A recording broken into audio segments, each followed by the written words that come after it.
tutorial. So once again, I've created another all-in-one Blu-ray disc for the new Jailbreak this time for 12.52, which includes everything you need to set up the jailbreak all on the one disc. And all you have to do is burn the ISO to your Blu-ray disc and you'll have it prepared.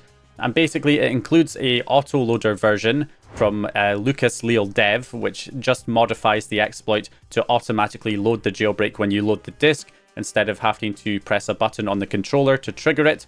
So that's been implemented in this version. It also has, of course, the main utility Homebrew applications included on the disc that can be installed directly, and also the cheats, patches, and plugins, as well as payloads, are all on the disc, meaning that you do not need an internet connection to be able to install everything and get the jailbreak fully set up, all from the one disc. So I'm going to show you how you can set it up here in this video. So as usual, if you're setting this up for the first time, you need to head into your notification section and then just make sure you don't have a system software update that's waiting to be installed. If you do, make sure you press the options button and delete that system update file. Then go into your settings menu and scroll down to the system settings and go to automatic downloads and make sure you uncheck all of the boxes in here. And then you can go to your network settings and also disconnect from the internet, as we should not be needing an internet connection because we can install everything from the one disc, and it also stops updates.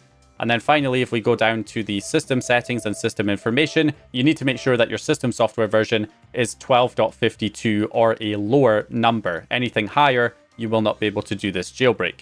So then all you have to do is burn the ISO to the Blu-ray disc, which you can do using a software called Image Burn, or you can use the default burner within Windows, but I recommend Image Burn. It tends to be more reliable, gives you more options. So I'm going to go ahead and open up Image Burn and select the option to write the image file to the disk. And then I'll take my all-in-one version of the hen loader and drag that ISO file into Image Burn. You can also click this button here to browse for it manually if you cannot drag and drop it into Image Burn. Then just insert your blank Blu-ray disc, either a BD-R or BD-RE disc. I prefer verbatim discs because they tend to be higher quality and I don't have any issues with them. But if you are having issues with different discs, you can adjust the write speed. Sometimes writing at a different speed can improve things. And then we can go ahead and simply click the button to write the image file to the disk and then wait for that to write. It will take longer than the initial version because there's a lot of additional stuff packed into this ISO. So you might have to wait a few minutes for it to write the image file to the disk and then do the verification step.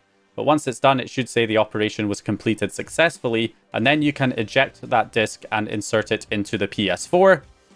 Which brings us over to this stage here where we have the disc inserted. We've got the hen loader all in one. Unfortunately, when you load a Blu-ray disc for the first time and you've never connected to the internet before, when loading a Blu-ray disc, it will require you to enable the internet connection for Blu-ray playback. This is only required once just to enable the features and activate the licenses. Once that's done, you can disconnect from the internet and you'll still be able to load Blu-ray discs when offline, but you will have to enable the internet connection at least once to enable that feature to be able to launch the Blu-ray disc. And then once you've done that, you can disconnect from the internet again and you will not have to reconnect. So that is the general idea. You may also get a message about enabling BD-Live. Just say yes to that message. And then also you'll need to make sure that HTTP is enabled in the settings. If you go down to the system settings, you need to make sure that enable HTTP is ticked. Otherwise, it will not let you launch the Blu-ray disc. So I'm going to select it with X to start up the disc. And then you'll see that it will automatically start trying to run the jailbreak as soon as it loads. So there it is. You can see it immediately starts running and it's a success. And we have Gold Hen running version 2.4 B18.7. Obviously, if it fails and it says you have to reboot the PS4, then just reboot the console and load the disc again until it works. So it might take a few attempts. But once we're done, we can close the application. And once it's closed, if we head into the Gold Hen settings, you want to scroll down to the settings menu and enable the option for BD app auto kill, which means the next time you load the disc to run the jailbreak, it will automatically close the disc player for you once Gold Hen is loaded, which makes it a lot quicker to get up and running with the jailbreak. So now that we have the jailbreak running, we can get everything else we need for the jailbreak set up and installed directly from the one disc. So if I go into the Gold Hen settings, you can see I don't have the Game Patch plugin or the AIO Fix plugin. We don't have any plugins installed. We don't have any cheats, patches, or anything else installed here. But what we can do is head over to the debug settings and go to the package installer. And then all the package files that are on the disk should appear here. And you can just install all to get all of these utility-based Homebrew applications installed onto the PS4.